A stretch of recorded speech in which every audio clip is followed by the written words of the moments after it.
How can you ensure you're baking business objectives into your KPIs? Welcome to PPC Zone July 2024. I'm your host, Jill Saskin-Gales. I use the pronouns she and her.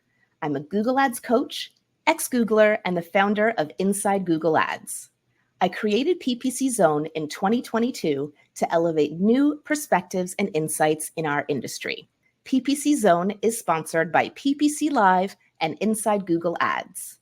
PPC Live hosts in-person events bringing real people together to solve real problems with real solutions. Go to ppc.live to get your ticket to the next event. That's ppc.live. Inside Google Ads is the training program you need to become a Google Ads expert.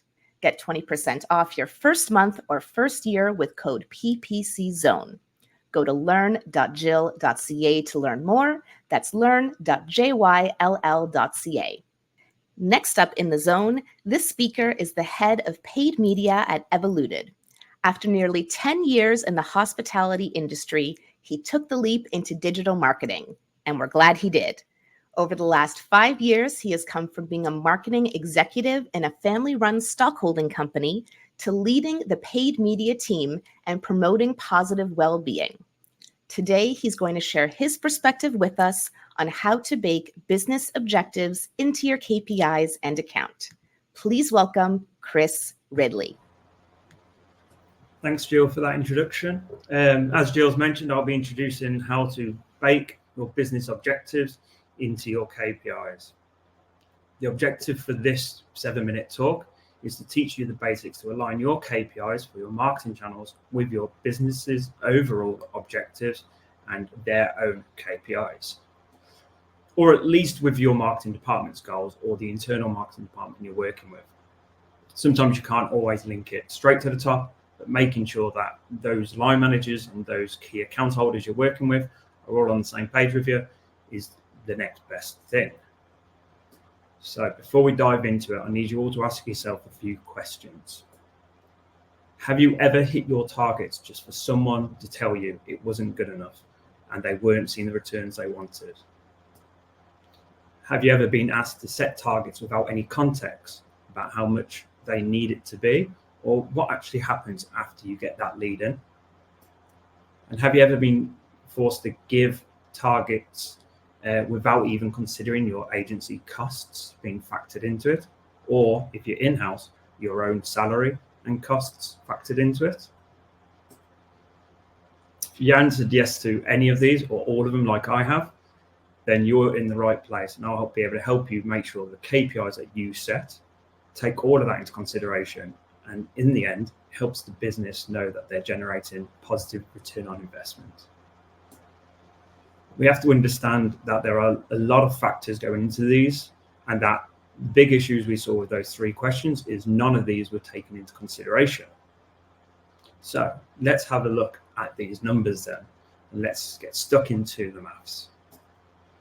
Some of the variables important to us are ad cost, so your media spend, outsourcing rates, so that could be the agency you're using, and or your own salary if you are in-house. You've got to make sure that you're covering your own salary, because if you factor that in, that will blow the mind of your line managers and the stakeholders, and they'll really not have anything to say except for wow.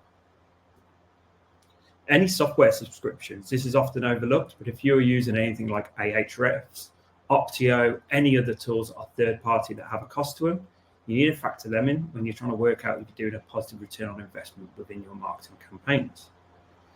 Also, whether tax or VAT needs to be considered. A lot of businesses normally do pre-tax, but it might be worth just checking with your line manager or your point of contact in agency to see if that's the case. Then also refunds and cancellations. These are often overlooked, but you might get a conversion, you might get a sale, but if you don't know if they've actually kept as a conversion or if they've just pulled out at the last minute, you're still going to be counting that as a success when it wasn't. So getting those rough averages will help you in the long run. Also, profit margin.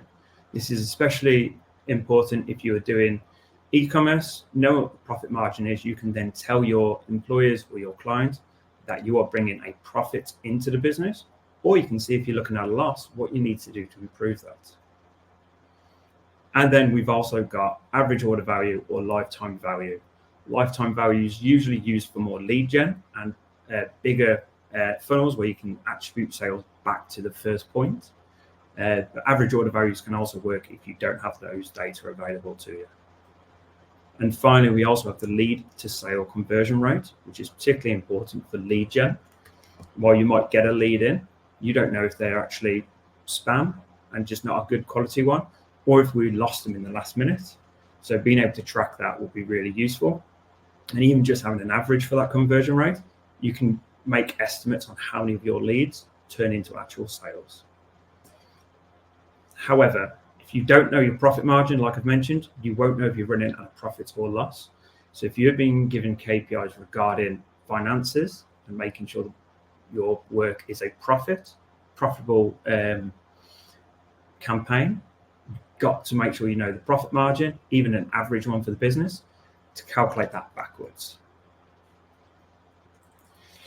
So you're probably asking, how do you do this? How do we do all this, Chris? It's great showing us all these different variables, but how do we put them together?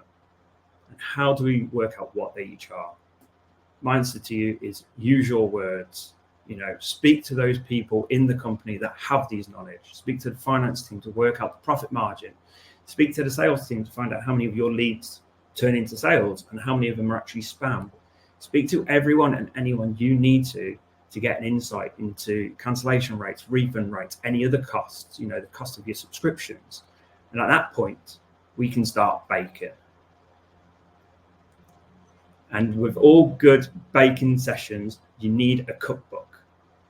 And this cookbook will include all of the important formulas we need to use to start working out some of these KPIs. For example, we need to first work out costs, and that's overall costs, whether that is your ad costs, outsourcing costs, salaries, and software subscriptions. You need that if we want to work out if we're running at a profit or the return on investment. We also need to work out expected sales for lead gen. This is the number of leads you get times by your lead to sales conversion rate. So if you only convert 20 of them, those 10 leads you got, if you only get 20%, those 10 leads you got are only actually 2 sales. With that, we can then look at revenue, where you're taking this expected sales we've just calculate that by average order value, and then deduct the reduction rate from it. So if you have refund and cancellation rate of 7%, you times it by 0.93 to work that out. And that would take all of those out for you. We've also got return on investment then. As we've worked out revenue, we can then divide the overall cost that we have at the top and -1 afterwards to work out the return on investment. You then can estimate your profits as well. And this is the revenue number we worked out earlier, times the profit margin that your finance team should provide you, deducting all of your costs. And finally, we have the profit over investment, or return of profit. And what this is estimated profit, we've just calculated, divided by costs -1. Like I said, sit down with your line managers and ask them what returns they need to see from your campaigns to deem it a success.